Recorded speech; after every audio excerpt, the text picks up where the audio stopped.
ಬಹುಶಃ ಇವತ್ತು ಇದರ ಮುಂದಿನ ಹೇಗೆ ನಾವು ಒಂದು ನಿಗ್ರಹ ಎಲ್ಲ ಗ್ರಾಮ ಪಂಚಾಯತ್ ಮಟ್ಟದಲ್ಲಿ ಮಾಡಿದ್ದೇವೆ.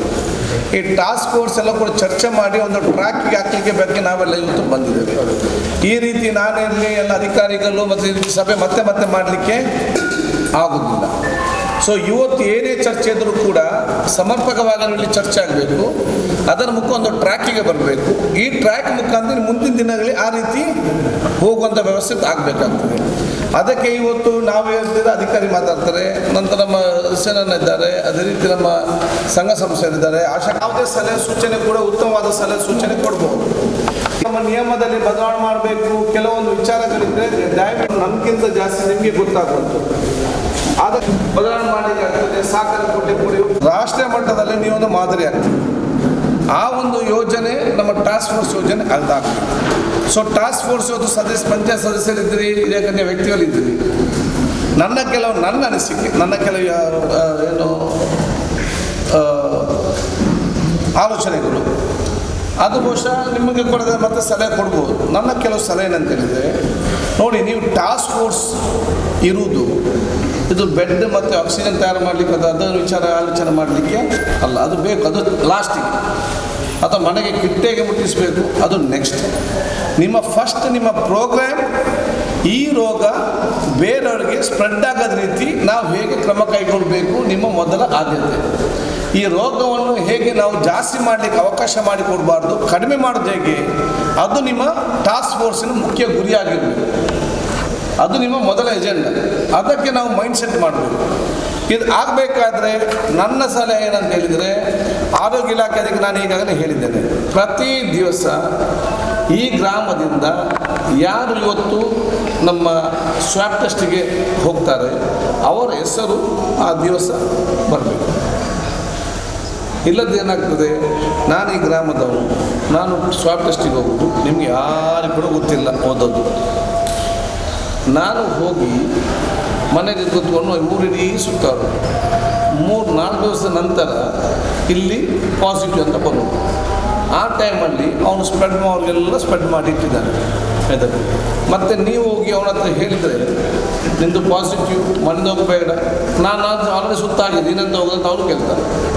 ಅದಕ್ಕೆ ನಾವು ಆದಷ್ಟು ಬೇಗ ಈ ರಿಪೋರ್ಟನ್ನು ಕೊಡಲಿಕ್ಕೆ ಕೂಡ ನಾವು ಹೇಳಿದ್ದೇವೆ ವಿಚಾರ ಸಂಬಂಧಪಟ್ಟಾಗಿ ಡಾಕ್ಟ್ರಿಗೆ. ಈಗೇನು 4 ದಿವಸ 5 ದಿವಸ ಆಗ್ತದೆ, ಮುಂಚೆ 7 ಡೇಸ್ ಆಗ್ತಾಯಿತ್ತು, ಈಗ 4 ದಿವಸ ಸಮಸ್ಯೆ ಆಗ್ತದೆ. ಆದ ಕಾರಣ ಫಸ್ಟ್ ಏನು, ನಿಮ್ಮ ಈ ಗ್ರಾಮದಲ್ಲಿ ಏನು ಇವತ್ತು ಸ್ವ್ಯಾಬ್ ಟೆಸ್ಟಿಗೆ ಹೋಗ್ತಾರೆ ಆ ಹೆಸರನ್ನು ಹೆಲ್ತ್ ಡಿಪಾರ್ಟ್ಮೆಂಟ್ ಅವರು PSC ಅವರು ಇವರಿಗೆ ಮುಟ್ಟಿಸಬೇಕು. ಯಾರು PSC ಡಾಕ್ಟ್ರು? ನೀನು ಬೇರೆಯವರಿಗೆ ಸ್ಪ್ರೆಡ್ ಮಾಡ್ತೀಯಾ? ಈ ಮನೆಯವ್ರಿಗೆ ಗೊತ್ತಿಲ್ಲದೆ ಅಂಗಡಿಗೆ, ಮಾರ್ಕೆಟಿಗೆ ಹಾಲು ತರಲಿಕ್ಕೆ, ಬೇಕರಿಗೆ ಹೋಗ್ತಾರೆ, ಅವನಿಗೆ ಸ್ಪ್ರೆಡ್ ಆಗ್ತದೆ.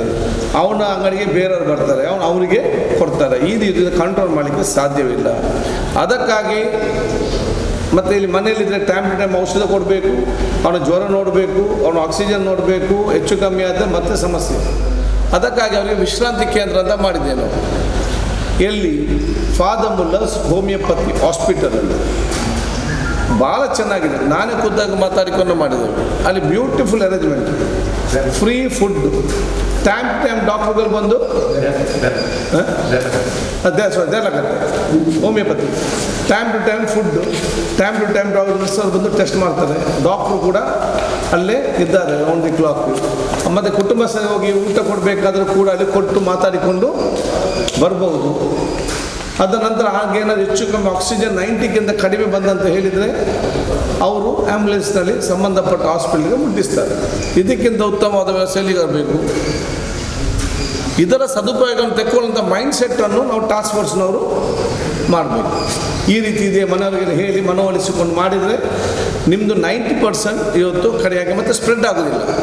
ಇದಕ್ಕೆ ಹೇಳೋದು ಬ್ರೇಕ್ ದಿ ಚೈನ್ ಅಂತ. ಇದು ಮಾಡಿದರೆ ಅವನು ಬಂದು ಬೇರೆಯವ್ರಿಗೆ ಕೊಡೋದು ರೋಗ ಕಡಿಮೆ ಆಗ್ತದೆ. ನೀವು ಎಷ್ಟೇ ಮಾತಾಡಿ ಕೂಡ ಕೇಳಿ ಅವನು ಒಪ್ಪದಿದ್ದರೆ ಆವಾಗ ಅವನ ಮನೆ ಸೀಲ್ ಮಾಡಿ, ಯಾರು ಕೂಡ ಮನೆ ಹೊರಗೆ ಬರೋದು ಬೇಡ. ಆಗ ಅವರಿಗೆ ನೀವು ಪಂಚಾಯತಿಂದ ಒಂದು 20 ದಿವಸದ ತನಕದ ಒಂದು ಸರಿಯಾದ ಒಂದು ಫುಡ್ಡು ಕಿಟ್ಟು ಕೊಡಬೇಕು. ಅದಕ್ಕೆ ಸರ್ಕಾರ ಈಗಾಗಲೇ ಆದೇಶ ಮಾಡಿದೆ. ಆ ಫುಡ್ ಕಿಟ್ ತಯಾರು ಮಾಡೋ ಕೆಲಸ PDO ಮತ್ತು ಸೆಕ್ರೆಟರಿ ಮಾಡಬೇಕು. ಏನು ಮಾಡಿದ್ದೀವಿ? ನಮಗೆ ಬರದೇ ಇರಲಿ, ಅದೇನೇ ಇದ್ರೂ ಕೂಡ ನಮ್ಮ ಕಾರ್ಯಪಡೆಯಿಂದ ನಾವು ಏನು ಮಾಡಿದ್ದೀವಿ ಅಂತಂದರೆ ಸೂಕ್ತ ದಾನಿಗಳನ್ನು ಸಂಘ ಸಂಸ್ಥೆಯ ಜೊತೆ ಕೈ ಜೋಡಿಸಿ ಕೊಡ್ತಾ ಇದ್ದೀವಿ ಸರ್. ನಮ್ಮ 60 ಕಿಟ್ ಫುಡ್ ಕಿಟ್ಟನ್ನು ನಾವು ಈಗಾಗಲೇ ಸಪ್ಲೈ ಮಾಡಿದ್ದೀವಿ. ಅದೇ ಕೊಟ್ಟು ಮನೆ ಸೀಲ್ ಮಾಡಬೇಕು. ಎಸ್, ಅದು ಮಾಡಿದ್ದೀವಿ ಸರ್. ನೀವು ಅವರು ಮಾಡ್ತಾರೆ. ಮತ್ತೆ ಅಗತ್ಯ ಬಂದರೆ ನೀವೇ ಒಂದು ಒಳ್ಳೆಯ ಸ್ಟಿಕ್ಕರ್ ಕೂಡ ಮಾಡಿ, ಯಾಕೆ ಬೇರೆ ಮನೆಗೆ ಹೋಗಿ ಗೊತ್ತಾಗ್ತದೆ. ಒಂದು ಕೋವಿಡ್ ಪೇಷಂಟ್ ಅಂತಲ್ಲ, ಬೇರೆ ಏನಾದರೂ ಒಂದು ಸಿಗ್ನಲ್ ಎದ್ದುಕೊಂಡು ಅಲ್ಲೇ ಸ್ಟಿಕ್ ಮಾಡಿದ್ದೀವಿ. Very good. ನಮ್ಮಲ್ಲಿ 6 ಕಂಟೈನ್ಮೆಂಟ್ ಝೋನ್ ಮಾಡಿದ್ದೀವಿ. Very good. ಈಗ ಅದನ್ನು 4 ಡಿಕಂಟೈನ್ಮೆಂಟ್ ಆಗಿದೆ, 2 ಮಾತ್ರ ಉಳಿದಿದೆ. Very good. ಆದ ಕಾರಣ ಈ ರೀತಿದು 2ನೇ ವಿಚಾರ ಆಗಬೇಕು. ಮತ್ತು 3ನೇದೇನಿದೆ, ನಮ್ಮ ಟಾಸ್ಕ್ ಫೋರ್ಸ್ ಹೆಲ್ಪಲ್ಲಿ ಮಾಡಬೇಕಾಗ್ತದೆ. ಟ್ರೇಸಿಂಗ್ ಮಾಡೋಂಥ ಟೀಚರ್ಸ್ ಇರ್ತಾರೆ, ಅವ್ರದ್ದು ಅದಕ್ಕೆ ಬಿ ಅವರು ಹೇಳಿದ್ದಾರೆ. ಕೆಲವರೇ ಮಾಡ್ತಾರೆ ಅಂತ ಹೇಳಿದರೆ ಟ್ರೇಸಿಂಗ್ ಅಂತ ಹೇಳಿ ಪತ್ತೆ ಹಚ್ಚೋದು ಪ್ರಾಥಮಿಕ. ನನಗೆ ಪಾಸಿಟಿವ್ ಬಂದರೆ ನಾನು ಯಾರೆಲ್ಲ ಕಾಂಟ್ಯಾಕ್ಟ್ ಇದ್ದಾನೆ ಅಂತೇಳಿ ಪಟ್ಟಿ ಮಾಡಿ ಕೊಡೋದು. ಅದು ಮಿನಿಮಮ್ 10 ಜನ ಕೊಡಲಿಕ್ಕೆ ಹೇಳಿದ್ದಾರೆ. ಟೀಚರ್ ನನಗೆ ಫೋನ್ ಮಾಡಿದ್ರೆ, ನಾನು ಪಾಸಿಟಿವ್ ಆಗಿ ನನಗೆ ಫೋನ್ ಮಾಡಿದರೆ ನಾನು ಫೋನ್ ಸ್ವಿಚ್ ಆಫ್. ಇನ್ನೊಂಗೆ ಓಪನ್ ಇದ್ದರೆ 4 ತೆಗೆದು ಬೈದು ಟೀಚರ್ಗೆ. ಇನ್ನು ಸ್ವಲ್ಪ ಸರಿ ಇದ್ದರೆ 4 ಹೆಸರು ಬಿಟ್ಟು 5ನೇ ಹೆಸರು ನಾನು ಕೊಡೋದಿಲ್ಲ. ನಾನು ಮನೆ ಹೆಸರು ಬಿಟ್ಟು ಪಕ್ಕದ ಹೆಸರು ಯಾರು ಕೂಡ ಕೊಡೋದಿಲ್ಲ. ಯಾಕೆ ನನಗೆ 4 ಬಂದು ಬೈತಾರೆ. ಆವಾಗ ನಾವು ಟ್ರೇಸಿಂಗ್ ಕೂಡ ಕರೆಕ್ಟ್ ಆಗಲ್ಲ. ಆವಾಗ ಆಶಾ ಕಾರ್ಯಕರ್ತ ಮತ್ತು ಪಂಚಾಯತ್ ಮೆಂಬರ್ ಟಾಸ್ಕ್ ಫೋರ್ಸಸ್ ಯಾರಿದ್ದಾರೆ, ನಿಮಗೆ ಆ ಟೀಚರ್ ಫೋನ್ ಮಾಡಿದಾಗ ನೀವು ಭಾಳ ಧೈರ್ಯವಾಗಿ ಹೇಳಬೇಕು. ಯಾವ್ಯಾವ ಅಂಗಡಿ ಹೋಗ್ತಾನೆ, ಯಾರ್ಯಾರು ಹತ್ತಿರ ಮನೆ ಇದ್ದಂತೇಳಿ ಮಾಹಿತಿಯನ್ನು ಕೊಟ್ಟಾಗ ನಮಗೆ ಟ್ರೇಸಿಂಗ್ ಕೂಡ ಮಾಡಲಿಕ್ಕೆ ಈಸಿಯಾಗಿ. ಟ್ರೇಸಿಂಗಲ್ಲಿ ಏನಿಲ್ಲ, ಜಸ್ಟ್ ನಿಗಾ ಹಿಡಿದು ಮಾತ್ರ. ಮತ್ತು ಅಲ್ಲಿ ಸಿಂಪ್ಟಮ್ಸ್ ಬಂದರೆ ಪ್ರಾಥಮಿಕ ಹಂತದನ್ನು ಟೆಸ್ಟ್ ಮಾಡ್ತಾರೆ. 2ನೇ ಹಂತದ್ದು ಸಿಂಪ್ಟಮ್ಸ್ ಬಂದರೆ ಮಾತ್ರ ಇವತ್ತು ಟೆಸ್ಟ್ ಮಾಡುವಂಥ ವಿಚಾರ ಇರುವುದು. ಅದರ ಜೊತೆಯಲ್ಲಿ ಪಂಚಾಯತ್ ನೆಕ್ಸ್ಟ್ ಅಂತ ಹೇಳಿದರೆ, ಈಗ ಆಶಾ ಕಾರ್ಯಕರ್ತರಿದ್ದಾರೆ, ಅಂಗನವಾಡಿಯವರಿದ್ದಾರೆ, ಏನು ಅಥವಾ ನೀವು ಇದ್ದೀರಿ ಪಂಚಾಯತ್ನವರು. ಎಲ್ಲಿ ಅದೊಂದು ಅನಂಗ ಅದು ಒಳಗಡೆ ಎಲ್ಲಿ ಅದೊಂದು ಅರ್ಜೆಂಟ್ ನಿಮಗೆ ಹೋಗಬೇಕು, ಅದಕ್ಕೆ ಡಾಕ್ಟರ್ಗಳಿಗೆ ಅಲ್ಲಿ ವೆಹಿಕಲ್ ಇಲ್ಲ, ಕಾಯಲಿಕ್ಕೆ ಆಗೋದಿಲ್ಲ, ಆಗೊಂದು ವೆಹಿಕಲ್ ಬೇಕು. ಆಶಾ ಕಾರ್ಯಕರ್ತರಿಗೆ ಅಲ್ಲಿಂದ ನಡ್ಕೊಂಡು ಇಲ್ಲಿಗೆ ಡೈಲಿ ಹೋಗಿ ಔಷಧಿ ಕೊಡಲಿಕ್ಕೆ ಆಗೋದಿಲ್ಲ. ಆಗ ಟ್ಯಾಬ್ಲೆಟ್ ಬೇಕಾ, ಡೈಲಿಗೆ ಪಟ್ಟಿ ಮಾಡಿ ಬೆಳಿಗ್ಗೆ ಆ ಏರಿಯಾಕ್ಕೆ ಹೋಗಿ ನಾವು ಟ್ಯಾಬ್ಲೆಟನ್ನು ಅದು ಬಸ್ಸಲ್ಲಿ ಮುಟ್ಟಿಸಬೇಕು. ಅದು ಕೆಲವೊಮ್ಮೆ ಅಗತ್ಯವಾಗಿ ಅಂಗನವಾಡಿ ಆಶಾ ಎಲ್ಲಿ ಹೋಗಬೇಕಾದ್ರೆ ಇದರಲ್ಲಿ ನಮ್ಮ ಡಿಪಾರ್ಟ್ಮೆಂಟ್ ಸಂಬಂಧಪಟ್ಟಾಗೆ ವೆಹಿಕಲ್ ಇಲ್ಲ ಅಂತ ಆಗಬಾರ್ದು. ಆಗ ನಾವು ವೆಹಿಕಲ್ ಕಳಿಸ್ಬೇಕು.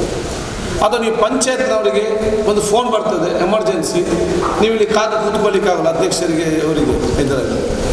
ಅದಕ್ಕಾಗಿ ಒಂದು ವೆಹಿಕಲ್ ವ್ಯವಸ್ಥೆ ಮಾಡಬೇಕಂತ ನಾವು ಮೀಟಿಂಗಲ್ಲಿ ಕೇಳಿದಾಗ ಆ ವೆಹಿಕಲ್ ವ್ಯವಸ್ಥೆ ಕೂಡ ಮಾಡಿದ್ದಾರೆ. ಗೌರ್ಮೆಂಟ್ 1 ತಿಂಗಳ ಮಟ್ಟಿಗೆ ಒಂದು 20-25 ಸಾವಿರ ರೂಪಾಯಲ್ಲಿ ಒಂದು ವೆಹಿಕಲ್ ತೆಗೆಯಲಿಕ್ಕೆ ಅವಕಾಶ ಮಾಡಿ ಕೊಟ್ಟಿದ್ದೀರಿ. ವೆಹಿಕಲ್ ತೆಗೆದಿದ್ದೀರಾ?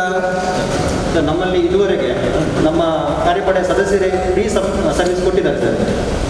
ಈಗ ನಮಗೆ ಇನ್ನೂ ಅವಶ್ಯಕತೆ ತುಂಬ ಇರೋದ್ರಿಂದ 20,000 ವೆಚ್ಚದ ಬಾಡಿಗೆ ಆಧಾರದಲ್ಲಿ ನಾವು ಯಾಕಂದರೆ ಇದುವರೆಗೆ ನಮಗೆ ಅವಶ್ಯಕತೆ ಬರಲಿಲ್ಲ. ಯಾಕಂದರೆ ನಮ್ಮ ಕಾರ್ಯಪಡೆ ಸದಸ್ಯರು ಅದನ್ನು ಸರ್ವಿಸ್ ಕೊಟ್ಟಿದ್ದಾರೆ. ಅದು ಒಳ್ಳೆದು, ಇನ್ನೂ ಕೂಡ ಕೊಡಲಿ. ಎಸ್, ಅದಲ್ಲ ಅವು ಇವತ್ತು ನಾನು ಅರ್ಜೆಂಟ್ ಅವನಿಗೆ ಮದುವೆಗೆ ಹೋಗ್ಬೇಕಂತೇಳಿ ಇಲ್ಲಿ ಗಾಡಿ ಇಲ್ಲದೆ ಅಂತ ವ್ಯವಸ್ಥೆ ಆಗಿದೆ ಇದರಲ್ಲಿ. ಸೊ ಗ್ರಾಮ ಸಚಿವ ಕೊಡ್ತಾರೆ, ಅದು ಇರಲಿ. ಎಕ್ಸ್ಟ್ರಾ ನಿಮ್ಮದು panchayat official vehicle emergency any time vehicle ಅಂತೇಳಿ ನಿಮಗೆ ಪ್ರೊವಿಷನ್ ಕೊಟ್ಟಾಗ ಈ ಗ್ರಾಮಸ್ಥರು ಯಾರಾದ್ರು ಒಂದು ವೆಹಿಕಲ್ ಮಾಡ್ತೀವಿ ಅನ್ನೋದು ತಗೊಂಡು ಮಲ್ಟಿ ಯೂಸ್ ಮಾಡೋದು, ಅದನ್ನು ಅದನ್ನು ಯೂಸ್ ಮಾಡೋದು ಕೆಲಸ ತಾವು ಇವತ್ತು ಮಾಡಬೇಕಾಗ್ತದೆ. ಮತ್ತು ಏನು ಆಶಾ ಕಾರ್ಯಕರ್ತರು ಮತ್ತು ನಿಮ್ಮ ಸ್ಯಾಲರಿ ಬಗ್ಗೆ ನಾವೆಲ್ಲ ಮಾತಾಡಿದ್ದೀನಿ. ಕೆಲವು ದಿವಸ ಸರಿ ಮಾಡ್ದಂತ ಮಾತನ್ನು ಕೂಡ ಹೇಳಿದ್ದಾರೆ. ನಿಮ್ಮ ಆಶಾ ಡೈರಿ ಕೂಡ ಬರಲಿಲ್ಲ, ನಿಮಗೆ ಇದೆಲ್ಲ ಬರೀಲಿಕ್ಕೆ ಕಷ್ಟ ಆಗ್ತದೆ ಅನ್ನೋ ಮಾಹಿತಿ ಕೂಡ ಇದೆ. ಅದನ್ನು ಕೂಡ ನಾನು ಭಾಳ ಸ್ಪಷ್ಟವಾಗಿ ಕಮಿಷನರ್ಗೆ ಮೊನ್ನೆ ಕೂಡ ಭಾಳ ಸ್ಪಷ್ಟವಾಗಿ ಹೇಳಿದ್ದೇನೆ.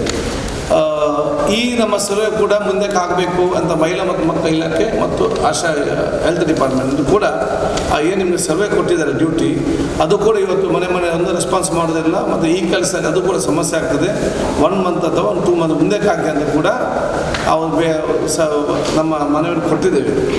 ಅದನ್ನೆಲ್ಲ ಬಿಟ್ಟು ಬೇರೆ ಏನಾದರೂ ವಿಚಾರ ಇದ್ದರೆ ದಯವಿಟ್ಟು ಹೇಳಿ. ಮತ್ತು ಫುಡ್ ಯಾರು ಫುಡ್ ಬಂದಿದ್ದಾರೆ? ನೀವೇನಾಗಿದ್ದೀರಿ? Ration shop. ನಿಮ್ಮದು ಭಾಳ ಕ್ಲಾರಿಟಿ ಇದೆ. ನಾವು ಭಾಳ ಸ್ಪಷ್ಟವಾಗಿ ನಾವು ಹೇಳ್ತೇವೆ.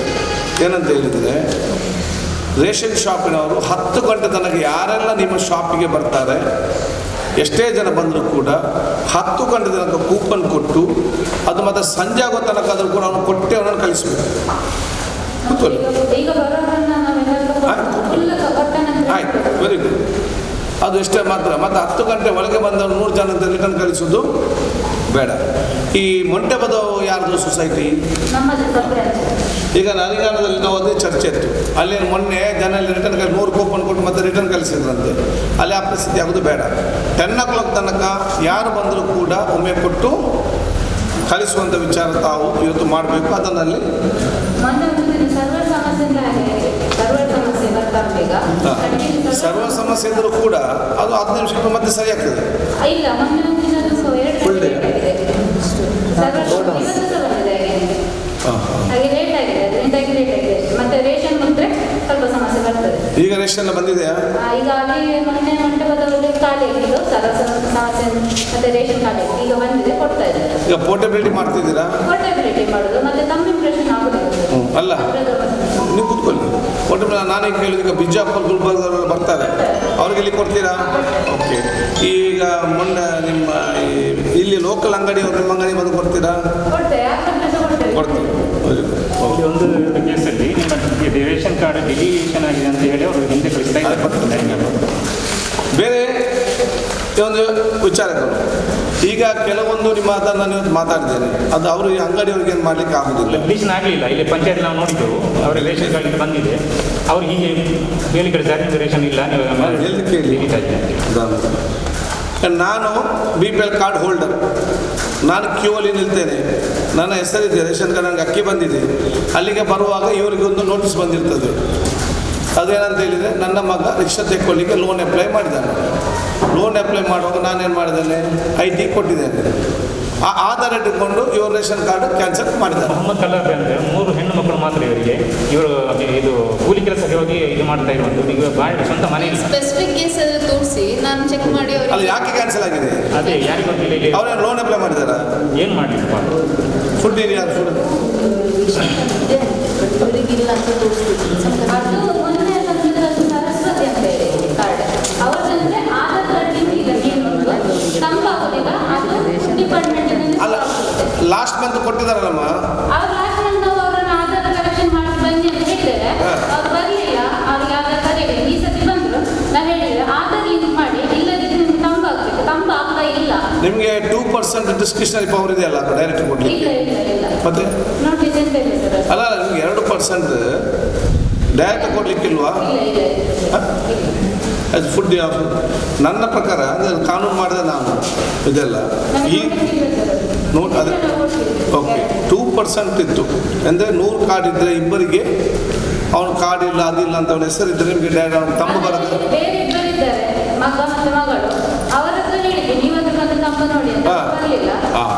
ಮತ್ತೆ ಇದ್ಯಾರು? ಕಾರ್ಡ್ ಆಗಿದೆ ಹಾಗೇನೆ, ಅದು ಮಗ ಬಂದು ಒಟ್ಟಿಗೆ ಮಾಡಿದ್ದಾರೆ. ಅಲ್ಲ, ಇದು ಸೇಮ್ ಕೇಸ್ ಅಲ್ಲ? ಇವತ್ತು ಕಾರ್ಡ್ ಇದೆ, ಆಕ್ಟಿವ್ ಇದೆ, ಬಟ್ ಅವ್ರಿಗೆ ತೋರಿಸ್ತಿಲ್ಲ ಅಂತ ಹೇಳಿ. ಇದು ಕಾರ್ಡ್ ಆಕ್ಟಿವ್ ಇದೆ ಹೇಳಿದಾರೆ ನೀವು. ಕಾರ್ಡ್ ಆಕ್ಟಿವ್ ಯಾವ ಸೊಸೈಟಿ? ನರಿಂಗಣ ಮಂಟಪಗಳು ಇವರೆಲ್ಲ ಇವರ ಅಂಡರಲ್ಲಿ ನಡೆಯುವಂಥದ್ದು. ಅಲ್ಲಿ ಅಲ್ಲ, ಕಾರ್ಡ್ ಆಕ್ಟಿವ್ ಇದೆಯಾ? ಆಕ್ಟಿವ್ ಇದೆ. ಇಲ್ಲಿ ನೋಡಿದ್ದೇವೆ, ಅವರ ಫುಡ್ ಸಹ ಬಂದಿದೆ. ಅವರು ಹೇಳ್ತಾರೆ ಕಾರ್ಡ್ ಡಿಲಿಷನ್ ಆಗಿದೆ, ಅಕ್ಕಿ ಕೊಡ್ಲಿಕ್ಕೆ ಆಗುದಿಲ್ಲ. ನೀವು ಚೆಕ್ ಮಾಡಿದ್ದೀರಿ ಇದು? ಯಾಕೆ ನಿಲ್ಸಿ? ಇಲ್ಲ, ಅದು ನಮಗೆ ಅದೇ ಸೆಂಟರ್ಗೆ ಇಲ್ಲಿ ಹೋಗಿ ಅವರು ಇಲ್ಲಿಗೆ ಬಂದು ರಿಟರ್ನ್ ಇವರೇನು ಕೆಲಸ ಮಾಡೋದು? ಅದು ಕೂಲಿಗಾರ. ಇವರೇನಾದ್ರು ಲೋನ್ ಅಪ್ಲೈ ಮಾಡಿದ ಮನೆಗೆ? ಏನಿಲ್ಲ. ಮನೆಗೆ ಮಾಡಿದ್ರ? ಇಲ್ಲ ಸರ್, ವೆಹಿಕಲ್ ಎಲ್ಲ ಇದ್ರೆ ಏನಿಲ್ಲ. 3 ಹೆಣ್ಮಕ್ಳು ಟ್ರೈನಿಂಗ್ ಗೊತ್ತಿಲ್ಲ, ಕೂಲಿ ಕೆಲಸ ಹೋಗ್ತಾ ಇದೆ. ಅದು ಎನ್ಕ್ವೈರಿ ಮಾಡಿ. ಚೆಕ್ ಮಾಡಿ. ಅದು ಇದೊಂದು ಪ್ರಾಬ್ಲಮ್ ಇದೆ ಈಗ. ಏನು ಈ ಲೋನ್ ಅಪ್ಲೈ ಒಂದು ನಾವು ಹಕ್ಕುಪತ್ರ ಕೊಟ್ಟಿದ್ದೇವೆ, ಮನೆ ಕಟ್ಟಲಿಕ್ಕೆ ಲೋನ್ ಅಪ್ಲೈ ಮಾಡಿದ್ದಾರೆ. ಅವ್ರದ್ದು ಲೋನ್ ಅಪ್ಲೈ ಮಾಡಿದಾಗ ಸ್ವಾಭಾವಿಕವಾಗಿ ಅವರು ರಿಟರ್ನ್ಸ್ ಕೇಳ್ತಾರೆ. 3 ಲಕ್ಷದ ಕೊಡ್ತಾರೆ. ಇಲ್ಲಿ ನೋಡೋಕೆ ಏನು ಆಟೋಮ್ಯಾಟಿಕ್ ಅವ್ರದ್ದು ಕಟ್. ಒಂದು ಮನೆಯಲ್ಲಿ 4 ಜನ ಇದ್ದಾರೆ, ಎಲ್ಲ ಬಡವರು. ತಮ್ಮ ಒಬ್ಬ ರಿಕ್ಷಾ ಡ್ರೈವರ್ ತಗೊಳ್ತಾನೆ, ಇದಕ್ಕೆ ಅವ್ರು ರಿಕ್ಷಾಕ್ಕೆ ಲೋನ್ ಅಪ್ಲೈ ಮಾಡ್ತಾನೆ. ಇಲ್ಲಿ ನೋಡುವಾಗ ಕಟ್. ಇದೆಲ್ಲ ಒಟ್ಟಾರೆ ಇವರು ಸರ್ಕಾರ ಕಟ್ ಮಾಡಿದ್ರೆ ಕೊಡ್ಲಿಕ್ಕೆ ಒಂದು ಆಲೋಚನೆ ಮಾಡಲಿಲ್ಲ. ಆ್ಯಕ್ಚುಲಿ ರೇಷನ್ ಕಾರ್ಡ್ ಕೊಡಲಿಕ್ಕೆ ಯಾರು ಸಾಧ್ಯ ಇಲ್ಲ, ಅದು ಹಕ್ಕಾಗಿದೆ. Food right to food act ನನ್ನ ಹಕ್ಕು, ನಾನು ಊಟ ಮಾಡೋದು. ಅದನ್ನು ಆ ನಿಯಮಾನುಸಾರ ಕೊಡಲೇಬೇಕು. ಇವರು ರೇಷನ್ ಶಾಪ್ ಮಾಡಲಿಕ್ಕೆ ಯಾರದು ಕೋರ್ಟಿಗೆ PI ಹೋದರೆ ಸ್ಟ್ರಿಕ್ಚರ್ ಪಾಸ್ ಮಾಡ್ತಾರೆ. ಸೊ ಅದು ನಾವು ಮಾತಾಡ್ತೇವೆ ಏನಂತ. ಈಗ ನೆಕ್ಸ್ಟ್ ಹೇಳಿ, ಪಂಚಾಯತ್ ಸದಸ್ಯರು ಏನಾದರೂ ವಿಚಾರಗಳು ಬೇರೆ ಇದು ಬಿಟ್ಟು ಸರ್ ತಿಳ್ಕೊಂಡು ನಮಗೆ ಸಂತೋಷ. ನಮಗೆ ಇವರಿಗೆ ಜವಾಬ್ದಾರಿ ಕೊಟ್ಟಿದ್ದಾರೆ ಸರ್ಕಾರ, ಅವರ ಕೊಡಲಿ ದಾದ ಜವಾಬ್ದಾರಿ ಏನಂತ ನೋಡೋಧಿಕಾರಿಯಾಗಿ ಜನಶಿಕ್ಷಣ ಟ್ರಸ್ಟಿಗೆ. ನಾವಂತೂ ಅಲ್ಲ, ನಿಮಗೆ ಒಂದು ಇದಿದೆಯಲ್ಲ, ಮಾರ್ಚಿನಲ್ಲಿ ಕಳೆದ ವರ್ಷ ಮಾರ್ಚ್ 23, 20ರಿಂದ ಕೊರೋನಾ ತಡೆ ಜಾಗೃತಿ ಅಭಿಯಾನ ಅಂತ ಶುರು ಮಾಡಿದ್ವಿ. ನಾವಿಲ್ಲಿ ಕಾರ್ಯ ಮಾಡಿದ್ವಿ. ಒಂದು ನಾವಿಲ್ಲಿ ಕೂಡಿ ಮಾಡಿದ ಕೆಲಸ, ಬಾಳೆಪುಣಿಯಲ್ಲಿ ಕೂಡಿ ಮಾಡಿದ ಕೆಲಸ ಅಂದರೆ ಜಂಟಿ ಕಾರ್ಯಾಚರಣೆ ಆಗಿದೆ. ಜಂಟಿ ಕಾರ್ಯಾಚರಣೆಯಿಂದಾಗಿ ಇದು ಲಾಸ್ಟ್ ಟೈಮ್ ಶುರುವಾದದ್ದು ಇನ್ನು ಕಂಟಿನ್ಯೂಸ್ ಉಂಟು ಜಂಟಿ ಕಾರ್ಯಾಚರಣೆ. ಈ ಕಾರ್ಯಾಚರಣೆಯಿಂದಾಗಿ ಇಲ್ಲಿ ಒಂದು ರೀತಿಯ ಮಾದರಿ ಸೃಷ್ಟಿಯಾಗಿದೆ. ಅದು ರಾಜ್ಯ ದೇಶದ ಮಟ್ಟ ಗಮನಕ್ಕೆ ಸೆಳೆದಿದೆ. ಈ ಜಂಟಿ ಕಾರ್ಯಾಚರಣೆ ಅಂದರೆ ಜನಪ್ರತಿನಿಧಿಗಳು, ಅಧಿಕಾರಿಗಳು, ಜನರು, ಸಂಘ ಸಂಸ್ಥೆಗಳು, ಈವನ್ ಮೀಡಿಯಾ ಪ್ರತಿನಿಧಿಗಳು ಒಟ್ಟು ಸೇರಿ ಕೆಲಸ ಮಾಡಿದ್ದರು. ನಾವು ಇಲ್ಲಿ ಬಾಳೆಪುಣಿಯಾದ ಕೆಲಸದ ವಿಷಯ ಅದು ಮಂಗಳೂರು ಇರ್ಬೋದು, ಬೆಂಗಳೂರು, ಡೆಲ್ಲಿಯವರೆಗೂ ಕಂಟಿನ್ಯೂಸ್ ಆಗಿ ಪ್ರೋಸೆಸ್ ಆಗ್ತಾ ಇತ್ತು. ಒಳ್ಳೆ ಕೆಲಸ ಆಗ್ತಾ ಉಂಟು. ತಾವು ಹೇಳಿದಾಗೆ ತಾವು ನೋವಿನ ಕಾಲಿನಿಂದ ಬಂದಿದ್ದೀರಿ, ಕೆಲವು ಸಂಗತಿಯನ್ನು ಹೇಳಿದ್ದೀರಿ, ಒಳ್ಳೆಯದುಂಟು. ನಾವು 0 ತರಬೇಕು, ಕೊರೋನಾಮುಕ್ತ ಗ್ರಾಮ ಆಗಬೇಕು, ತುಂಬ ಚೆನ್ನಾಗಿ ಉಂಟು. ಫಾದರ್ ಮುಲ್ಲರ್ ಹೋಮಿಯೋಪತಿದ್ದು ಹೇಳಿದ್ರಿ ತಾವು, ಅದು ಒಳ್ಳೆಯ ಆಸ್ಪತ್ರೆ ಇದೆ. ಕಳೆದ ವರ್ಷ ಅವರು ಗ್ರಾಮ ಪಂಚಾಯತ್ನ ಒಟ್ಟು ಸೇರಿ 2200 ಮನೆಗಳಿಗೆ ಆರ್ಸೆನಿಕ್ ಆಲ್ಬಮ್ 30ಯನ್ನು 2 ಹಂತದಲ್ಲಿ ಉಚಿತವಾಗಿ ಕೊಟ್ಟದ್ದು. ಅದು ದೊಡ್ಡ ಕೆಲಸ ಇದೆ. ಆಮೇಲೆ ಬರೀ ಜೀವನೋಪಾಯಕ್ಕೆ ಸಂಬಂಧಪಟ್ಟ ಹಾಗೆ ಈ ಕೊರೋನಾದ ಅವಧಿಯಲ್ಲಿ ಈ ಗ್ರಾಮದಲ್ಲಿ ವರ್ಷಕ್ಕೆ 200 ಮೊಟ್ಟಿಡುವಂಥ ಕೋಳಿ, ಸ್ವರ್ಣಧಾರ ಅಂತ 1000 ಕೋಳಿ ಈ ಗ್ರಾಮದ ಜನರಿಗೆ ಹೋಗಿದೆ. ಈ ಗ್ರಾಮದಲ್ಲಿ ನಮ್ಮ NRLM ಅಲ್ಲಿ ಇರುವಂಥ ಗುಂಪಿನ ಮಹಿಳೆಯರು ಉಪ್ಪಿನಕಾಯಿ ಇರ್ಬೋದು, ತರಕಾರಿ ಬೆಳೆ ಮಾಡೋದಿರ್ಬೋದು, ಅದನ್ನು ಮಾಡಿಸಿ ಅದಕ್ಕೆ ಮಾರಾಟದ ವ್ಯವಸ್ಥೆ ಮಾಡಿದ್ದು. ಅಂದರೆ ಇದು ಒಂದು ಸುಸ್ಥಿರವಾದ ಅಭಿವೃದ್ಧಿ ಕೆಲಸ ಇಲ್ಲ ಆಗಿದೆ. ಒಂದು ನನಗೆ ಹೇಳಲಿಕ್ಕಿರುವಂಥದ್ದು ಆಹಾರದ್ದು. ನನಗೊಂದು ಮಾಹಿತಿ ಬಂತು, ಈ ನ್ಯಾಯಬೆಲೆ ಅಂಗಡಿ 12 ಗಂಟೆ ತನಕ ಇರ್ತದೆ, ನೀವು ಹೋಗೋ ಕಾರ್ಡ್ ಇದ್ದರೆ ಸಾಕು, ಬರೋ ಕೈಯಲ್ಲಿ ಅಕ್ಕಿ ಇರುತ್ತೆ ಅಂತ. ನನಗೆ ಒಂದು ಫೋನ್ ಬಂತು, ಬೆಳಿಗ್ಗೆ 5:30 ಗಂಟೆಗೆ 6 ಗಂಟೆಗೆ ಓಪನ್ ಆಗಿಲ್ಲ ಅಂತ ಅಂಗಡಿ. ಮತ್ತು ನಾನು ಕೇಳಿದೆ, ಕೆಲವು ಅಧಿಕಾರಿಗಳು ಹೇಳಿದರು ನ್ಯಾಯಬೆಲೆ ಅಂಗಡಿ 12 ಗಂಟೆ ತನಕ ಇರ್ತದೆ, ಕೈಯಲ್ಲಿ ಉತ್ತಂಥದ್ದು ಆಹಾರ ಕಾರ್ಡ್ ಇದ್ದರೆ ಸಾಕಾಗ್ತದೆ ಅಂತ. ನಾನು ಹೇಳುವಂಥ ಇದೊಂದು ಇರಬೇಕು ಅಂತ, ಆ ಥರದ ವ್ಯವಸ್ಥೆ ಮಾಡಿದ್ರೆ ಒಳ್ಳೆಯದು. ಎರಡನೇದು, ಈ ಗ್ರಾಮದಲ್ಲಿ ಒಂದು ಒಳ್ಳೆಯ ಕೆಲಸ ಆಗ್ತಾ ಉಂಟು. ಅದು ನಾನು ಈಗ ಬೇರೆ ಕಡೆ ಕೂಡ ಸಂಪರ್ಕದಲ್ಲಿ ಇದ್ದೇವೆ. ಒಳ್ಳೆಯ ಕೆಲಸ ಏನಂದರೆ, ಒಂದು ಯಾವುದೇ ಸ್ವಾರ್ಥದ ಸೋಂಕು ಇಲ್ಲದ ಕೆಲಸ. ಕೊರೋನಾ ಸೋಂಕನ್ನು ತೆಗಿಲಿಕ್ಕೆ ಸ್ವಾರ್ಥದ ಸೋಂಕು ಇಲ್ಲದ ಕಾರ್ಯ ಇಲ್ಲಿ ಆರಂಭ ಆಗಿದೆ. ಅದಕ್ಕೆ ನಾವು ಕೂಡ ಕಳೆದ 1 ವರ್ಷದಿಂದ ಕೆಲಸ ಮಾಡ್ತಿದ್ದ ನೋಡಿ ನಮಗೆ ಈ ಕೆಲಸ ಕೊಟ್ಟು, ನಾನು ಸೋಷಿಯಲ್ ವರ್ಕರ್, ನನಗೆ ಅನಿಸಿತು ನಾನು ಸಮಾಜ ಕಾರ್ಯಕರ್ತನಾಗಿ ಈ ಸಮಯದಲ್ಲಿ ಮನೆ ಒಳಗೆ ಕುಳಿತರೆ ನಾನು ಸಮಾಜ ಕಾರ್ಯಕರ್ತ ಆಗುವುದಿಲ್ಲ. ನಮ್ಮ ಕೆಲಸ ಏನಂದರೆ, ಸೋಂಕು ಶರೀರಕ್ಕೆ ಬರ್ತದೆ, ಅಪಾಯ ಇಲ್ಲ. ಸೋಂಕು ಮನಸ್ಸಿಗೆ ಹೋದರೆ ಬೇಗ ಸಾಯಿ. ಈಗ ನಮಗೆ ಸಾವು ಬರಲಿಕ್ಕೆ ಮುಖ್ಯ ಕಾರಣ ಈ ಸೋಂಕು ಮನಸ್ಸಿಗೆ ಹೋಗುತ್ತೆ. ಅಂದರೆ ಒಂದು ಆತಂಕ, ಒಂದು ಭಯ ಉಂಟು. ನಾವಿಲ್ಲಿ ಮಾಡಿದ ಕೆಲಸ ಜನರನ್ನು ಭಯಮುಕ್ತರನ್ನಾಗಿ ಮಾಡಿದ್ದೇವೆ. ಕಳೆದ ವರ್ಷ ಮಂಗಳೂರಲ್ಲಿ ಒಂದು ವಿಷಯ ಬಂತು, ಒಬ್ಬರು ವಿದ್ಯಾವಂತರಿದ್ದಾರೆ, ಅವರನ್ನು ಹೆಲ್ಪ್ ಮಾಡಲಿಕ್ಕೆ ಯಾರು ಬರಲಿಲ್ಲ. ನಮಗೆ ಫೋನ್ ಬಂತು, ಕೃಷ್ಣ ಮುಲ್ಲರು ಎಲ್ಲ ಕರ್ಕೊಂಡು ಹೋದರು, ಟೆಸ್ಟ್ ಮಾಡಿದ್ರು, ಪಾಸಿಟಿವ್ ಬಂತು, ಮನೆಯಲ್ಲೇ ಕುಳಿತು ರಿಕವರಿ ಆಯಿತು. ಇಲ್ಲೇ ಒಂದು ಪ್ರಕರಣ, ಅದೊಂದು ಮಹಿಳೆ ಬಡಿ ಪಾಪದವರು, ಕೃಷ್ಣ ಮುಲ್ಲರು ಜೀಪಲ್ಲಿ ಕರ್ಕೊಂಡು ಹೋದರು, ಟೆಸ್ಟ್ ಮಾಡಿಸಿದ್ರು, ಪಾಸಿಟಿವ್ ಬಂತು. ಅದು ಬಂದ ಕೂಡಲೇ ಅಲ್ಲಿ ಅಕ್ಕಿ ಬೇಕು ಅಂತ ಹೇಳಿದರೆ ಒಂದು PDOಗೆ ಮೆಂಬರಿಗೆ ಫೋನ್ ಮಾಡಿದರೆ ತಕ್ಷಣಕ್ಕೆ ಅಲ್ಲಿ ಅಕ್ಕಿ ಬರುತ್ತೆ ಆ ಮನೆಯ ಬಳಿಗೆ. ಇಲ್ಲಿ ಒಂದು ಪಕ್ಷಾತೀತವಾದ ಕೆಲಸ ಉಂಟು. ಎಲ್ಲ ಮೆಂಬರ್ಸು ಪಕ್ಷಾತೀತವಾಗಿ ಒಂದು ಸಂಘಟನೆ ಆಗಿದ್ದಾರೆ. ಖಂಡಿತವಾಗಿ ಇದೊಂದು ಮಾಡೆಲ್ ಉಂಟು. ನಮಗೆ ಸರ್ಕಾರದ ಜವಾಬ್ದಾರಿ ಕೊಟ್ಟಿದೆ, ಅದು ಕೇಳಿ ಕೊಟ್ಟದ್ದಲ್ಲ. ಸರ್ಕಾರ ಹೇಳಿದ್ದು ಈ ಜಿಲ್ಲೆಯ ದೊಡ್ಡ ಒಂದು NGO ಯಾವುದುಂಟು ಗುರುತು ಮಾಡಿ. ನಮ್ಮದು ಈ ಜಿಲ್ಲೆ ಚಿಕ್ಕ NGO. ಒಂದು ಅವಕಾಶ ಕೊಟ್ಟರು, ಈ ಜಿಲ್ಲೆಯಲ್ಲಿ ಒಂದು ಕೊರೋನಾ ಲಸಿಕಾ ಅಭಿಯಾನ ಆಗಬೇಕು. ಈ ಲಸಿಕಾ ಅಭಿಯಾನ ಆಗಲೇಬೇಕು. ಯಾಕಂದರೆ ಪ್ರಖ್ಯಾತ ಡಾಕ್ಟರ್ ಹೇಳಿದ ಹಾಗೆ ಇದಕ್ಕೆ ಮುಂದಕ್ಕೆ ಜೀವ ರಕ್ಷಣೆಗೆ ಲಸಿಕೆ ಒಂದೇ ಮುಖ್ಯ ಅಂತ ಹೇಳ್ತಾರೆ ಡಾಕ್ಟರ್ಗಳು. ನಾವು ಕೂಡ ತೆಗೆದುಕೊಂಡಿದ್ದೇವೆ. ಇಡೀ ಜಿಲ್ಲೆಯ ಜವಾಬ್ದಾರಿ ಕೊಟ್ಟಿದ್ದಾರೆ ನಮಗೆ. ಈ ಜಿಲ್ಲೆಯಲ್ಲಿರೋ ಎಲ್ಲ ಸಂಘ ಸಂಸ್ಥೆಗಳನ್ನು ಈ ಅಭಿಯಾನಕ್ಕೆ ಸೇರಿಸಿಕೊಂಡು ತಡೆಯುವಂಥದ್ದು, ನಿಯಂತ್ರಿಸುವಂತಹದ್ದು, ಅವರ ಜೀವ ರಕ್ಷಣೆ ಕೆಲಸ ಮಾಡುವಂತಹದ್ದು. ಲಸಿಕಾ ಅಭಿಯಾನಕ್ಕೆ ಉತ್ತೇಜನ ಕೊಡಬೇಕು, ಲಸಿಕಾ ಅಭಿಯಾನಕ್ಕೆ ನೋಂದಣಿ ಮಾಡಿಸಬೇಕು, ಮತ್ತು ಪ್ರಗತಿಯನ್ನು ಸ್ವಲ್ಪ ಪರಿಶೀಲನೆ ಮಾಡಿಕೊಂಡು ಸ್ವಲ್ಪ ಸಮನ್ವಯ ಕೆಲಸ ಮಾಡಬೇಕು ಅಂತ ಸರ್ಕಾರ ಹೇಳಿದೆ. ನಾವು ಸರ್ಕಾರಕ್ಕೆ ಹೇಳಿತ್ತು, ನಾವು ಬಾಳೆಪುಣಿಯಲ್ಲಿ ಕಾರ್ಯ ಶುರು ಮಾಡಿದ್ದೇವೆ. ಬಾಳೆಪುಣಿಯಲ್ಲಿ ಒಂದು ಮಾದರಿ ಆಗಬೇಕು, ಅಭಿಯಾನ ಏನು ಅಂತ ಮಾದರಿ ಮಾಡಬೇಕು ಅಂತ ನಾವು ಇಲ್ಲಿ ಇಳಿದದ್ದು. ನಮ್ಮದು ಒಂದು ರೀತಿಯ ಒಂದು ಕಲ್ಪನೆ ಬಹಳ ಕಡಿಮೆ ಸಮಯದಲ್ಲಿ ಸಾಕಾರ ಆಗ್ತಾ ಉಂಟು. ಒಂದು ಮಾದರಿ ರೂಪುಗೊಂಡಿದೆ, ಅದು ಗಟ್ಟಿ ಮಾಡಲಿಕ್ಕೆ ಇರುವಂಥದ್ದು. ನನಗಂತೂ 100ಕ್ಕೆ 100% ವಿಶ್ವಾಸ ಇತ್ತು ಇಲ್ಲಿ ಸಕ್ಸಸ್ ಆಗುತ್ತೆ ಅಂತ ಹೇಳಲಿಕ್ಕೆ. ಈಗ ಕೇಂದ್ರ ಸರ್ಕಾರಕ್ಕೆ 2-3 ಮಾಹಿತಿ ಹೋಗಿದೆ, ಅದರಲ್ಲಿ ಬೆಸ್ಟ್ ಪ್ರಾಕ್ಟೀಸಸ್ ಅಂತ ಅವರು ಲೆಕ್ಕ ತಗೊಂಡಿದ್ದಾರೆ. ನಿಜವಾದ ಇಲ್ಲೇ ಒಳಗಿನ ಕೆಲವು ಮಾಡೆಲ್ಸ್ ಯಾರಿಗೂ ಗೊತ್ತಿಲ್ಲ. ಉದಾಹರಣೆಗೆ ಇಲ್ಲಿ ನನ್ನ ಪಕ್ಕದಲ್ಲಿ ಇಬ್ರಾಹಿಂ ಸರ್ ಕೂತಿದ್ದಾರೆ. ನಾನು ಹೇಳ್ತಾ ಇತ್ತು, ಕಳೆದ ವರ್ಷ ನಮ್ಮ ಇಡೀ ರಾಜ್ಯದಲ್ಲಿ ಮಂದಿರ ಮಸೀದಿ ಚರ್ಚ್ಗಳಿಗೆ ಬೀಗ ಹಾಕಿದಾಗ ಈ ಮಂದಿರ ಮಸೀದಿ ಚರ್ಚ್ಗಳು ಆರೋಗ್ಯ ಕೇಂದ್ರ ಆಗಬೇಕು, ಚಿಕಿತ್ಸಾಲಯ ಆಗಬೇಕು ಅಂತ ನನ್ನ ಚಿಂತನೆ ಬಂತು. ನಡುಪದವಲ್ಲಿ ಮಸೀದಿ ಒಂದು ಆರೋಗ್ಯ ಕೇಂದ್ರವಾಗಿ ಚಿಕಿತ್ಸಾಲಯವಾಗಿ ಪರಿವರ್ತನೆಗೊಂಡಿರುವುದು ನನಗೆ ಬಹಳ ಖುಷಿ. ಒಂದು 3 ಬೆಡ್ ಹಾಕಿದ್ದಾರೆ, ಆಕ್ಸಿಜನ್ ವ್ಯವಸ್ಥೆ ಉಂಟು. ಇದು ಯಾಕೆಂದರೆ ಇದು ಈ ಸಮಸ್ಯೆ ನಾಳೆ ಬಂದರೆ ಅಂಥ ವ್ಯವಸ್ಥೆ ಕೂಡ ಇಲ್ಲಿ ಆಗಿದೆ ಸರ್. ಇದು ಅದ್ಭುತವಾದ ಪ್ರಯತ್ನ ಆಗಿದೆ. ಇಲ್ಲೊಂದು ದೊಡ್ಡ ಹಾಲ್ ಉಂಟು. ಅಗತ್ಯ ಬಿದ್ದರೆ ನಾವು ಇದನ್ನು ಕೂಡ ಒಂದು ರೀತಿಯಲ್ಲಿ ಬಳಕೆ ಮಾಡಬೇಕು ಅಂತ ಒಂದು ಸಂಕಲ್ಪ ಇಲ್ಲಿ ಆಗಿದೆ. ಅದಕ್ಕೆ ನಾವು ಈ ಸಭೆಯನ್ನು ಬರೀ ಸಭೆಯ ಸಮಾಲೋಚನೆ ಇಲ್ಲ, ಸಂಕಲ್ಪ ಮಾಡಿದ್ದೇವೆ. ತಾವು ಹೇಳಿದಾಗೆ ಸಭೆಗಳ ಸಂಖ್ಯೆ ಕಡಿಮೆ ಆಗಬೇಕು, ಈ ಥರದ ಕೆಲಸಗಳು ಜಾಸ್ತಿ ಆಗಬೇಕು, ಕೆಲಸಕ್ಕೆ ಉತ್ತೇಜನ ಕೊಡಬೇಕು. ತಾವು ಹೇಳಿದ ಹಾಗೆ ವಾಹನದ ವ್ಯವಸ್ಥೆ ಪ್ರತಿ ಪಂಚಾಯತ್ಗೆ ಬೇಕು ಅಂತ ನಮಗೆ ತುಂಬ PDOs ಹೇಳಿದರು. ನಾವು CO ಮೂಲಕ ಸರ್ಕಾರಕ್ಕೆ ಬರೆಯಿತು, ಪ್ರತಿ ಪಂಚಾಯತಿಗೆ ಮುಂದೆ 2-3 ತಿಂಗಳು ಒಂದು ವಾಹನ ಇರಬೇಕು, ಇಂಡಿಪೆಂಡೆಂಟ್ ವಾಹನ ಇರಬೇಕು. ಅದು ಯಾಕೆಂದರೆ ಎಲ್ಲ ಕೆಲಸದ ಜೊತೆಗೆ IC ಪ್ರೋಗ್ರಾಮ್ ಕೂಡ ಆಗಬೇಕು, ಒಂದು ವಾಹನ ಪಂಚಾಯತ್ ಮುಂದೆ ನಿಲ್ಲಬೇಕು. ಎರಡನೆಯದ್ದು ಆಹಾರದ ವ್ಯವಸ್ಥೆ ತಾವು ಹೇಳಿದ್ದೀರಿ, ಅದೊಂದು. ಮೂರನೆಯದ್ದು ಈ ಕಾರ್ಯಪಡೆಯಲ್ಲಿರುವವರಿಗೆ ಲಸಿಕೆಯನ್ನು ಪ್ರಥಮಾದ್ಯತೆಯಲ್ಲಿ ಹಾಕಿಸಬೇಕು. ಮತ್ತು ರಾಜ್ಯ ವಿಪತ್ತು ನಿಧಿಯಿಂದ ಹಣ ಪ್ರತಿ ಪಂಚಾಯತ್ಗೆ ಅಷ್ಟು ಹಣ ಕೊಡಬೇಕು. ಪಂಚಾಯತ್ ಇವತ್ತು ಕಳೆದ ವರ್ಷಕ್ಕಿಂತ ಇವತ್ತು ಬಹಳ ಸಕ್ರಿಯವಾಗಿ ಕೆಲಸ ಮಾಡ್ತಾ ಉಂಟು. ಹೆಚ್ಚಿನ ಕೆಲಸಗಳು ಪಂಚಾಯತ್ ಕಡೆಯಿಂದಲೇ ಆಗ್ತಾ ಇರುವುದು, ಕೋಆರ್ಡಿನೇಷನ್. ಕಳೆದ ವರ್ಷ ಕಾಣಲಿಲ್ಲ. ಅದಕ್ಕೆ ನಾವು ಸರ್ಕಾರಕ್ಕೆ ಹೇಳಿದ್ದು ರಾಜ್ಯ ವಿಪತ್ತು ನಿಧಿಯಿಂದ ಸ್ವಲ್ಪ ಎಲ್ಲ ಪಂಚಾಯತ್ ಹಣ ಕೊಡಬೇಕು ಅಂತ. ನಾವು ಬೆಳಿಗ್ಗೆ CO ಮಾತನಾಡಿದಾಗ ಇವತ್ತೊಂದು ಆದೇಶ ಮಾಡ್ತೇವೆ, ಒಂದು 10,000 ರೂಪಾಯಿ ಕೊಡ್ತೇವೆ ಅಂತ ಹೇಳಿದರು. 10 ಅಲ್ಲ, ಇನ್ನೂ ಜಾಸ್ತಿ ಕೊಡಬೇಕು. ಆಮೇಲೆ ಈ ನಮ್ಮ ಆಶಾ ಕಾರ್ಯಕರ್ತ ಕೈಯಲ್ಲಿ ಕೆಲವರು ಬೇಕು ಎಂಥದ್ದು ಪಲ್ಸ್ ಆಕ್ಸಿಮೀಟರ್ ಬೇಕು, ಅದಿಲ್ಲ. ಈ ಎಲ್ಲ ನಮ್ಮ ಎಲ್ಲರೂ ಮಾಡಿದ್ದೇವೆ. ಎಲ್ಲ ನಮ್ಮ ಆಶಾ ಕಾರ್ಯಕರ್ತರಿಗೆ ಪಲ್ಸ್ ಆಕ್ಸಿಮೀಟರ್ ಮತ್ತು ಆಶಾಗೆ ನಮಗೆ N95 ಮಾಸ್ಕ್ ಮತ್ತು ಸ್ಯಾನಿಟೈಸರ್ಸ್. ಯಾಕೆ ಆಕ್ಸಿಮೀಟರ್ ಬೇಕಂತೇಳಿ ಯಾರು ಗ್ರಾಮೀಣ ಹೋಗುವಾಗ ನಾನು ನಮ್ಮ ಮನೆಗೆ ಬಂದೆ, ನನ್ನ ಮನೆಯಲ್ಲಿ ಒಬ್ಬರು ಇದ್ದಾರೆ, ಅವರು ಜ್ವರ ನೋಡಿ ಅಂತ ಹೇಳಿದ್ದೆ, ಇವರು ಥರ್ಮೋಮೀಟರ್ ಇಲ್ಲ ಮತ್ತು ಆಕ್ಸಿಜನ್ ನೋಡಿದ್ರೆ ಆಕ್ಸಿಮೀಟರ್ ಇಲ್ಲ. ಆಗ ಇವರಿಗೆ ಅಲ್ಲಿ ಯಾರು ಗೌರವ ಕೊಡ್ತಾರೆ? ಸೊ ಎಲ್ಲ ಆಶಾ ಕಾರ್ಯಕರ್ತ ಆಕ್ಸಿಮೀಟರ್, ಡಿಜಿಟಲ್ ಥರ್ಮೋಮೀಟರ್ ಮತ್ತು ಅಂಗನವಾಡಿ N95 ಮಾಸ್ಕ್ ಮತ್ತು ಸ್ಯಾನಿಟೈಸರ್ ಯಾರು ಫೀಲ್ಡ್ ಹೋಗ್ತಾರೆ.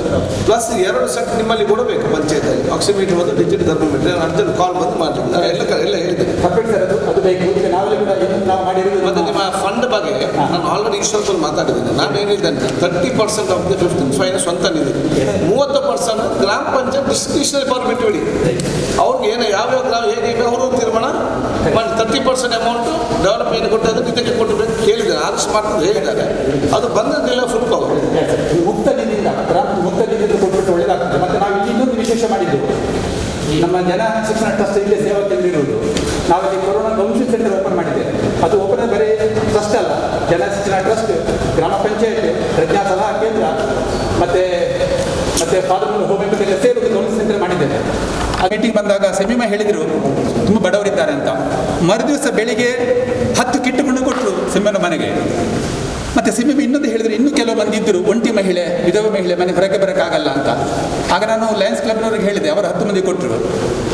ಮತ್ತು ಇನ್ನೂ ಕೆಲವು ಜನ ಬಂದಿದ್ದಾರೆ. ನನ್ನೊಬ್ಬರು ಪುಂಡರೀಕಾಕ್ಷ ಅಂತ ಒಬ್ಬರು ಮುಖ್ಯ ಲೆಕ್ಕಾಧಿಕಾರಿಗಳು, ಅವರಿಗೆ ಹೇಳಿದೆ, ಅವರೊಂದು 10 ಮಂದಿಗೆ ವ್ಯವಸ್ಥೆ ಮಾಡಿದ್ದಾರೆ. ಅಂದರೆ ಇಲ್ಲಿ ಫುಡ್ಡಿಗೆ ಸಮಸ್ಯೆ ಇಲ್ಲ, ತಾವು ಹೇಳಿದಾಗ ಎಲ್ಲ ಉಂಟು.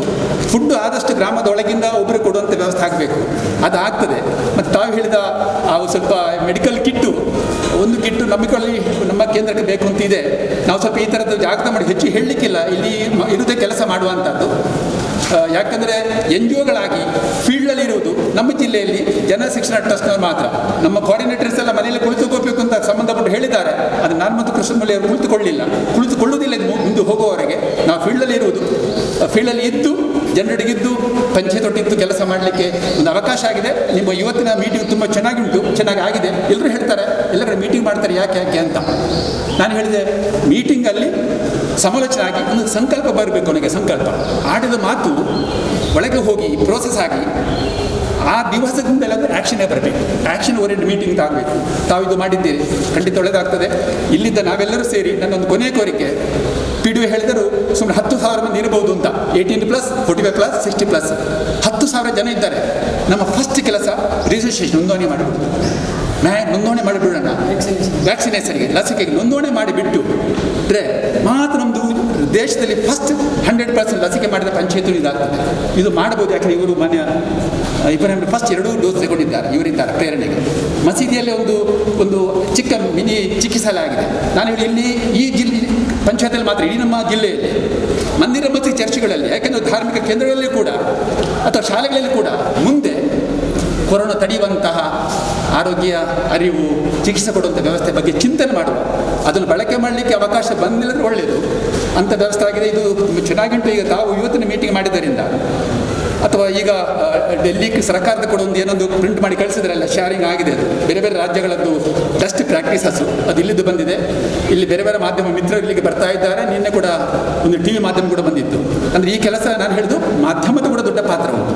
ಈ ಬಾಳೆಪುಣಿ ಇವತ್ತು ರಾಜ್ಯ ದೇಶದ ಗಮನ ಸೆಳೆಯಬೇಕು ಅಂದರೆ ಮಾಧ್ಯಮದ ಪಾತ್ರ ಇತ್ತು. ಎಲ್ಲರೊಂದು ಕಲೆಕ್ಟಿವ್ ಎಫರ್ಟ್ ಇತ್ತು. ಶಾಸಕರಾಗಿ ತಾವು ತುಂಬ ಚೆನ್ನಾಗಿ ಸಪೋರ್ಟ್ ಮಾಡ್ತಿರೋದು, ಗೈಡ್ ಮಾಡ್ತಿರೋದು ಒಳ್ಳೆಯದು. ಆರೋಗ್ಯ ಮಂತ್ರಿಗಳಾಗಿ ಮತ್ತು ಆಹಾರ ಮಂತ್ರಿಗಳಾಗಿ ಮಾಡಿದ್ದೀರಿ. ನಾವೆಲ್ಲ ಒಟ್ಟು ಸೇರಿ ಇವತ್ತು ಸಂಕಲ್ಪ ಏನಂದರೆ ಲಸಿಕೆಯನ್ನು ನಾವು ಮಾಡಬೇಕು. ಅಂದರೆ ಲಸಿಕೆ ಬಂದಿಲ್ಲ ಅಂದರೆ ನೋಡಲು NGO ಆಗಿ ನಮಗೆ ರಾಜ್ಯ ದೇಶ ಮಟ್ಟಕ್ಕೆ ಒತ್ತಾಯ ಮಾಡ್ಬೋದು. NGO ಆಗಿ ಮಾಡ್ಬೋದು. ರಿಜಿಸ್ಟ್ರೇಷನ್ ನಮ್ಮ ಕೆಲಸ, ಲಸಿಕೆ ಕೊಡೋದು ಅವರ ಕೆಲಸ. Thank you sir.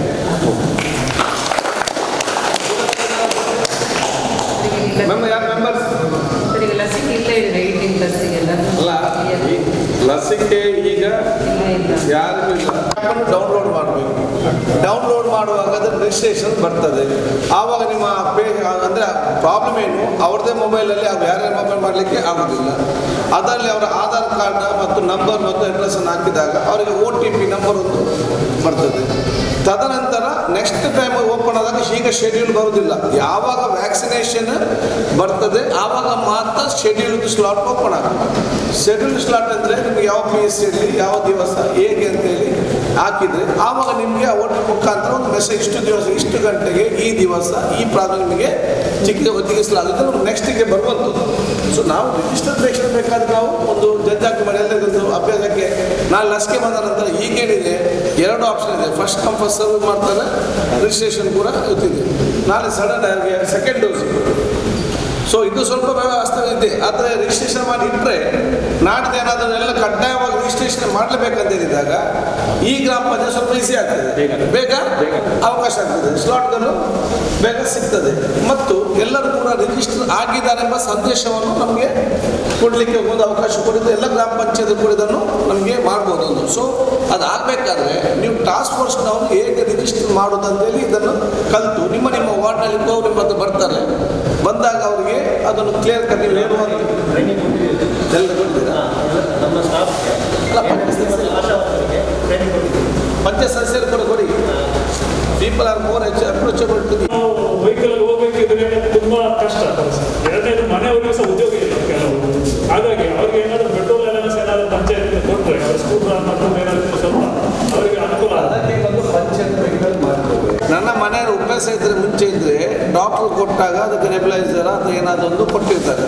ನೀವು ಕೋವಿಡ್ಗೆ ಡೈರೆಕ್ಟ್ ಆಕ್ಸಿಜನ್ ಕೊಟ್ಟರೆ ಅದು ಬೇರೆ ಸಮಸ್ಯೆ ಇರ್ತದೆ. ಅದಕ್ಕೆ ಸ್ಟೆರಾಯ್ಡ್ ಮಾತ್ರದಲ್ಲಿ ಕೊಟ್ಟೆ ಟ್ರೀಟ್ಮೆಂಟ್ ಮಾಡಬೇಕು. ಆದ ಕಾರಣ ಈಗಿನ ಕಾಲದಲ್ಲಿ ಅಂಥ ಏನು ದಮ್ಮು ಕೊಟ್ಟ ಪರಿಸ್ಥಿತಿ ಬಂದರೆ ದಯವಿಟ್ಟು ನೀವು ಆ್ಯಂಬುಲೆನ್ಸಿಗೆ ಫೋನ್ ಮಾಡಿ. ಈಗ ಜಲೀಲ್ ಅವರ ಆ್ಯಂಬುಲೆನ್ಸ್ ಕೂಡ ಮುಡಿಪಲ್ಲಿದೆ, ಅಲ್ಲಿ ಫ್ರೀ ಬೆಡ್ ಇದೆ. ಒಂದು ದಿವಸ ಆಕ್ಸಿಜನ್ ತಗೊಂಡು ಬರಬೇಕು, ಏನು ಸಮಸ್ಯೆ ಇಲ್ಲ. ಮಾತ್ರ ದಮ್ಮು ಕಟ್ಟು ಸ್ವಲ್ಪ ದಮ್ಮು ಕಟ್ಟುವಾಗ ನನ್ನನ್ನು ಕರ್ಕೊಂಡು ಹೋಗಬೇಡಿ. ಆಸ್ಪತ್ರೆ ಬೇಡ ಅಂತ ಏನು ಕೇಳಬೇಡಿ, ಬೈ ಫೋರ್ಸ್ ತಗೊಂಡು ಹೋಗಿ. ಯಾಕೆ ಗೊತ್ತುಂಟಾ, ಯಾರು ಆಸ್ಪತ್ರೆ ಬೇಡ ಹೇಳಿ 50ಗೆ ಬಂದಾಗ ನನ್ನನ್ನು ಕರ್ಕೊಂಡು ಹೋಗಿ ಅಂತ ಹೇಳ್ತಾರೆ. ಆವಾಗ ಎಲ್ಲಿ ಬೆಡ್ ಸಿಗ್ತದೆ? ಮತ್ತು ಅಲ್ಲಿ ವೆಂಟಿಲೇಟರ್ ಹಾಕಿದ್ರೆ ಬದುಕಿ ಬರುವುದಿಲ್ಲ. ಬರಬೇಕಂದ್ರೆ ಮಾಸಿ ವೆಂಟಿಲೇಟರ್ ಸಂಜೀವಿನಿ ಅಲ್ಲ, ಹಾಕಿದ ತಕ್ಷಣ ಬದುಕಿ ಬರಲಿಕ್ಕೆ. ಡಾಕ್ಟ್ರುಗಳೇನು ಬದುಕಿ ಅವ್ರ ತಂದೆ ತಾಯಿನ ಬದುಕಲಿಕ್ಕೆ ಅವ್ರಿಗೆ ಆಗೋದಿಲ್ಲ. ಸೊ ಜನ ಎಲ್ಲ ಇದನ್ನು ಅರ್ಥ ಮಾಡಿಕೊಳ್ಬೇಕು. ನನ್ನ ಪಲ್ಸ್ ರೇಟ್ 80 ಕಡಿಮೆ ಇದೆಯಾ, ಡೈರೆಕ್ಟ್ ಹೋಗಿ ವೆಲ್ಲಾಕಲ್ಲಿ ಆಕ್ಸಿಜನ್. ಸೀರಿಯಸ್ ಇದೆಯಾ, ನಿಮ್ಮ ಪ್ರೈವೇಟ್ ಎಲ್ಲವೂ ಕೂಡ ಫ್ರೀ ಟ್ರೀಟ್ಮೆಂಟ್. ಈ ಟ್ರೀಟ್ಮೆಂಟ್ ಮಾಡೋಕ್ಕೆ ಕೆಲವು ಸಮಸ್ಯೆ ಇದೆ. ಈ ಟಾಸ್ಕ್ ಫೋರ್ಸ್ನ ಆಲೋಚನೆ ಮಾಡಿ. ಒಂದೊಂದು ಆಸ್ಪತ್ರೆಯವರು ಒಂದೊಂದು ಸಿಸ್ಟಮ್ ಮಾಡ್ತಿದ್ದಾರೆ.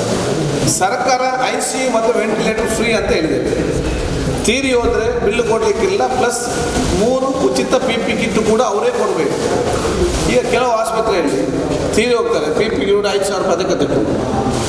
ಕೆಲವು ಕಡೆ ಫ್ರೀ ಕೊಡ್ತಾರೆ, ಕೆಲವು ಕಡೆ ಒಂದು ಕೊಡ್ತಾರೆ. ಇನ್ನು ಇದು ನನಗೆ ಅರ್ಥ ಹೋದ. ಅದಕ್ಕಾಗಿ ನಿಮಗೆ ಆಯುಷ್ಮಾನ್ ಇನ್ಚಾರ್ಜ್ ರತ್ನಾಕರ್ ಮತ್ತು ಜಗನ್ನಾಥ್ ಇದ್ದಾರೆ, ಅವರ ಫೋನ್ ನಂಬರ್ ನೀವೆಲ್ಲ ತಗೊಳ್ಳಿ.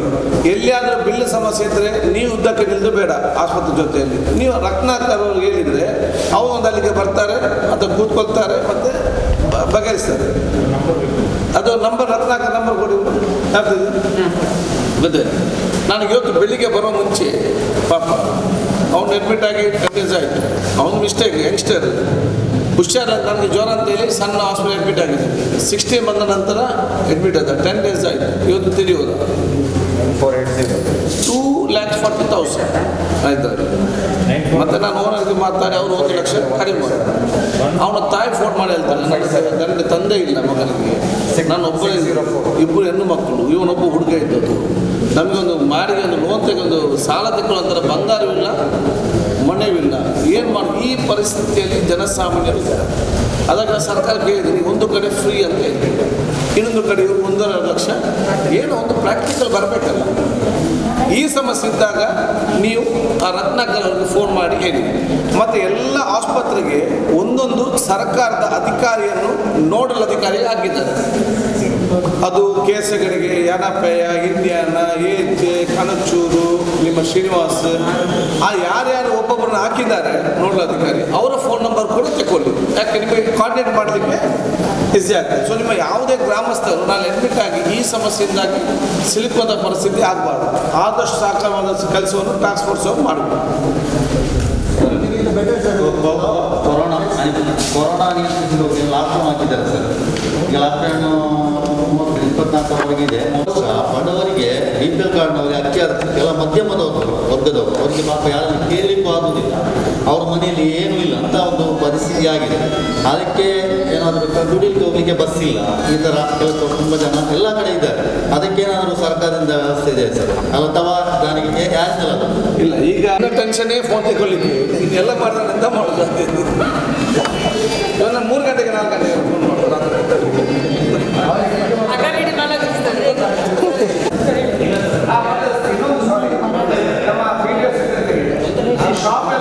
ಅಷ್ಟೇ ರಿಕ್ವೆಸ್ಟ್ ಮಾಡಿದ್ರೆ ಪುನಃ ಒಂದು ಕಡೆವರೆಗೂ ಇವತ್ತು ಕರೆಗೂ ಅವ್ರಿಗೆ 3-4 ಜನ ಬಂದು ಹತ್ತು ಮಾಡಿದ್ರು.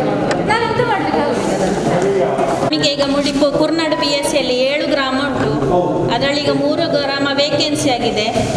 ಈಗ 2 ಚಾರ್ಜ್ ಕೊಟ್ಟಿದ್ದಾರೆ ನಮಗೆ. ನಂಗೀಗ ಬಾಳೆಪುಣಿಯಲ್ಲೇ ಈಗ ಎಷ್ಟು ತುಂಬ ಪಾಪ್ಯುಲೇಷನ್ ಉಂಟು, ಇಲ್ಲಿ ಪಾಸಿಟಿವ್ ಕೇಸಸ್ ಕೂಡ ತುಂಬ ಉಂಟು. ಇಲ್ಲಿಂದ ಪಜೀರಿಗೆ ನನಗೆ ಚಾರ್ಜ್ ಹಾಕಿದ್ದಾರೆ. ಹಾಗೆ ಒಂದೊಂದು ಸಿಸ್ಟಿಗೆ ಒಂದೊಂದು ಕಡೆ ಚಾರ್ಜ್ ಹಾಕುವಾಗ ಈ ಕೇಸಸ್ ಎಲ್ಲ ಜಾಸ್ತಿ ಇರುವಾಗೆಲ್ಲ ಕಷ್ಟ ಆಗ್ತದೆ ಸರ್. ಅದಕ್ಕೆ ಕಾಲ್ ಫಾರ್ ಏನಾದರೂ ಕಾಂಟ್ರಾಕ್ಟ್ ಬೇಸಿಸಲ್ಲಿ ಆದರೂ ತಗೊಳ್ಳೋದಾದರೆ. ಸೊ ಕಾಂಟ್ರಾಕ್ಟ್ ಬೇಸಲ್ಲಿ ತಗೊಂಡು ಈಗ ತಾಲೂಕು ಮಟ್ಟ ಹಾಸ್ಪಿಟಲ್ಗೆ ಮತ್ತು ಜಿಲ್ಲಾ ಮಟ್ಟ ಹಾಸ್ಪಿಟಲ್ಗೆ ತಗೊಂಡಿದ್ದಾರೆ. CSC ಮತ್ತು PSC ಅವರು ಇನ್ಕ್ಲೂಡು ಮಾಡಲಿಲ್ಲ. ಅದಕ್ಕಾಗಿ ನಾನು ಮೊನ್ನೆ ಹೇಳಿದೆ, ಕಾಂಟ್ರಾಕ್ಟ್ ಬೇಸ್ ತಗೊಳ್ಳುವಾಗ you include PSC and CSC also. ಅಲ್ಲಿ ಕೂಡ ಜಾಸ್ತಿ ಜನರು ಇರುವಂಥದ್ದು. ಸೊ ಇದ್ದರೆ ದೇ ವಿಲ್ ಟೇಕ್. ಅಲ್ಲಿ ತನಕ ಚೆನ್ನಾಗಿ ಕೆಲಸ ಮಾಡಿ. Thank you.